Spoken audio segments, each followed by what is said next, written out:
Olá, meus irmãos, estou aqui novamente. Então, eu deveria ter gravado esse segundo vídeo há muito tempo, na verdade. Na verdade, eu já gravei o segundo vídeo. Para quem já viu, que bom, amém. Mas não era esse que deveria ser lançado. Eu percebi que eu cometi alguns equívocos e eu estou refazendo aqui. Eu sei, eu estou preso nessas causas por muito tempo. É muito complicado fazer um vídeo. Acredite, eu sempre vou achar meus vídeos uma bela porcaria.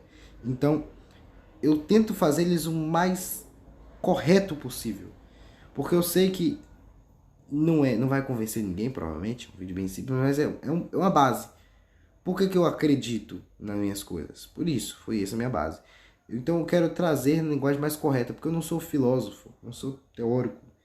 Eu estudo outra coisa. E as mesmas coisas que eu estudo, que eu não sou formado, não é essa a minha área. Não é essa. Eu estudo outra coisa.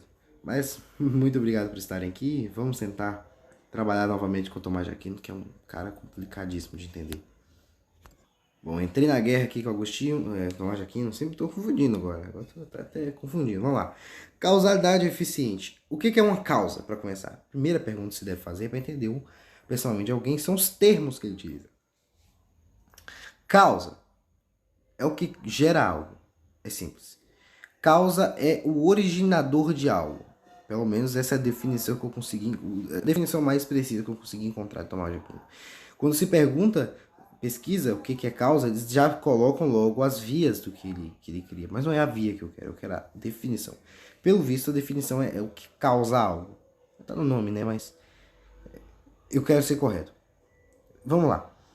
As premissas dos argumentos. Todo argumento começa de uma premissa, que são postulados. São ideias que você tem que acreditar para que o argumento funcione. E é lógico que não, você necessita de um pouquinho de fé, lógico. Mas que não é idiota, é uma coisa lógica. Quer ver por exemplo? Vamos ler.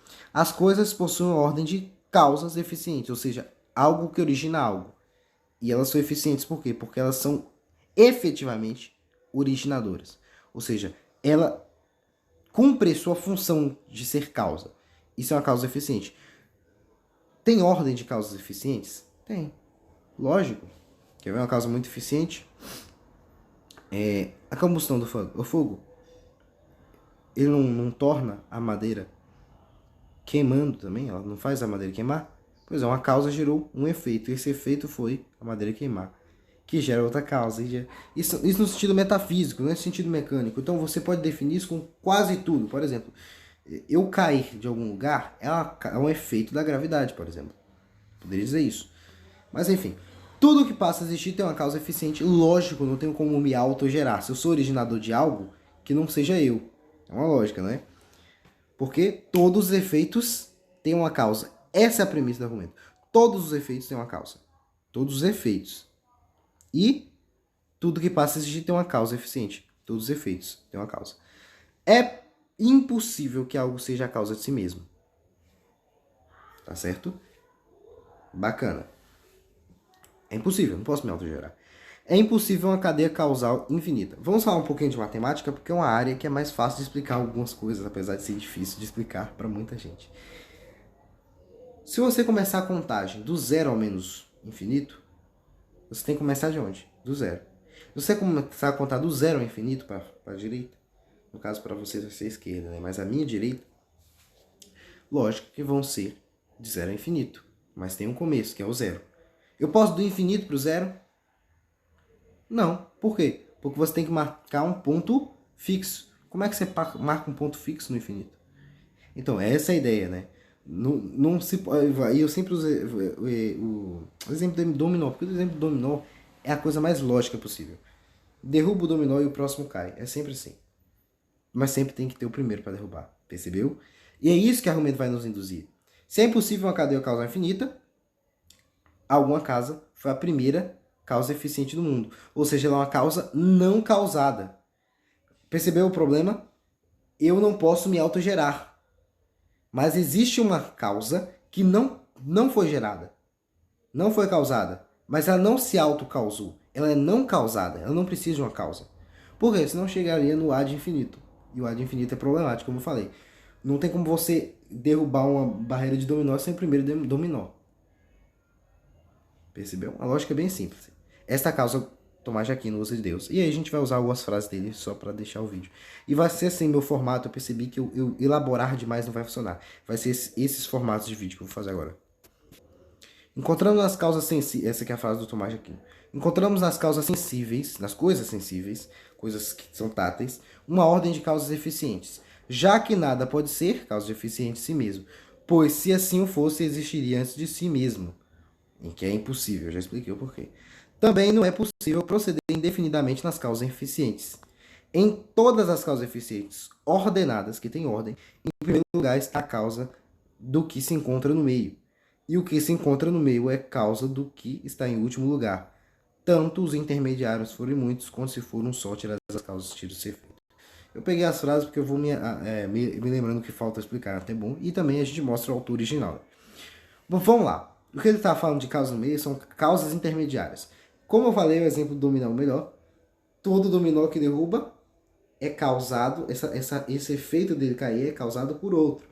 Então, se tem um dominó aqui no meio e tem um dominó aqui no começo e ele vai derrubando uma carreira de dominós, ele vai ser atingido por qual? Pelo primeiro dominó.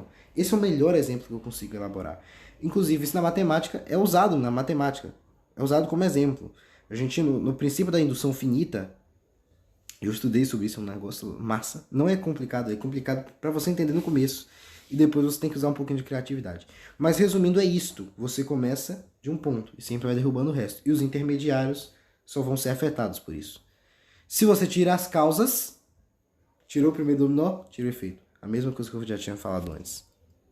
Bom, galerinha, agora entra a parte que eu divirjo do material que eu estou lendo para gravar esse vídeo. Esse material que eu tô pegando é só para deixar organizado, não me perder, porque é um trabalho da pega organizar um negócio, para depois eu ter que regravar 500 vezes que nem eu tô fazendo. Então eu já deixei o material para mim.